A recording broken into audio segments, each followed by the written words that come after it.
los temas, digamos, centrales en tus estudios, en tus publicaciones, es el papel de las empresas transnacionales, las empresas multinacionales en América Latina y en concreto en Colombia. ¿Cuál sería este papel y en concreto el papel que tienen las empresas multinacionales hoy de España en Colombia? Bueno, las transnacionales son las rectoras y beneficiarias de la globalización neoliberal, y en Colombia son las beneficiarias principales de la máquina de violencia que existe.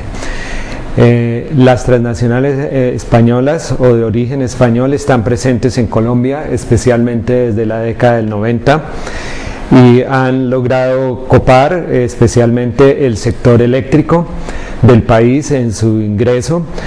Mantienen la electricidad de la costa Caribe y del Valle del Cauca, la transnacional Unión Fenosa, y en el caso de la ciudad de Bogotá y la generación eléctrica, por ejemplo, de la represa de Betania, está la Endesa. Y además de esto hay una presencia fuerte también desde la década de los 90 del BBVA, que es hoy uno de los principales bancos del país, y también de las transnacionales petroleras como Repsol, que tiene explotación petrolera, y la Cepsa, que tiene exploración petrolera, de las transnacionales de la salud, como es el caso de Sanitas, y que en su conjunto pues hay una ofensiva que a mi modo de ver se hace mayor en la presencia en Colombia de la Telefónica de España, que ha entrado a beneficiarse de la privatización de lo que era un patrimonio de todos los colombianos de hace muchos años, como era la empresa de telecomunicaciones Telecom, que ahora ha sido absorbida por Telefónica, que también ha comprado una empresa de móviles que se llama la Celumóvil, y que de esta manera entra a tener una presencia muy grande en las telecomunicaciones de Colombia. Todo este discurso, bueno, crítico hacia el papel de las multinacionales españolas, europeas o de los países del norte, digamos,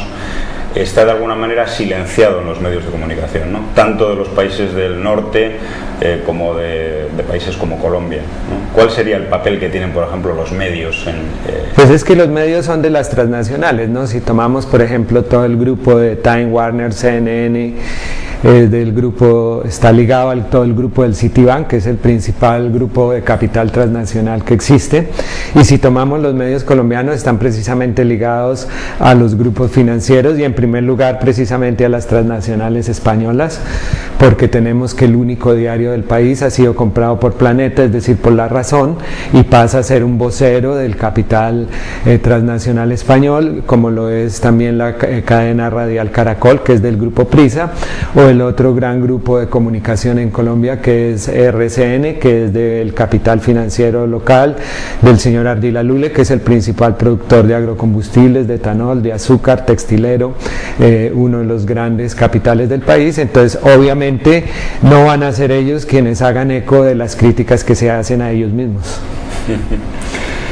Tú, bueno, afirmas que detrás de grandes proyectos continentales de Estados Unidos, ¿no? y de gobiernos aliados, como el caso de Colombia, grandes proyectos como el Plan Colombia, el conflicto colombiano es simplemente un pretexto. ¿Qué hay detrás de grandes proyectos como el Plan Colombia? Bueno, es que el Plan Colombia se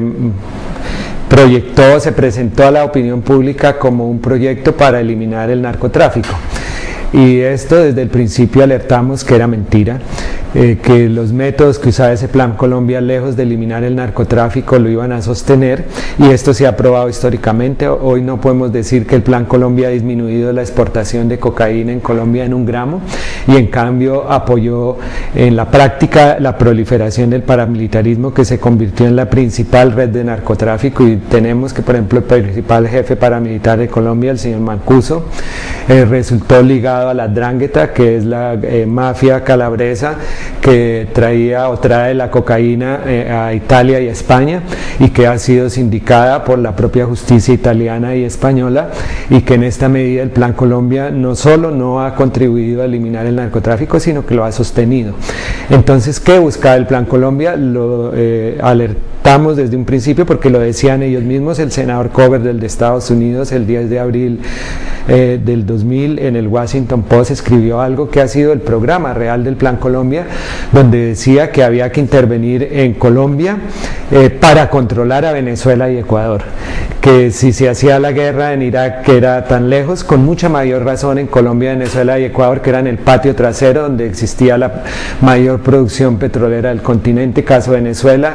y decía él, hay un gobierno contra Estados Unidos, decía desde esa época, y Ecuador, donde en cualquier momento los indios se pueden tomar el gobierno, entonces hay que controlar esos dos países, y el objetivo del Plan Colombia, por eso, quedó expresado en la ley posterior que propuso Bush para de una manera más cínica decir que quería el Plan Colombia, donde decía que era para controlar el terrorismo, pero decía y las demás amenazas para la seguridad de Colombia, con lo cual querían expresar precisamente lo que se ha convertido y lo que ha sido el proyecto originario del Plan Colombia,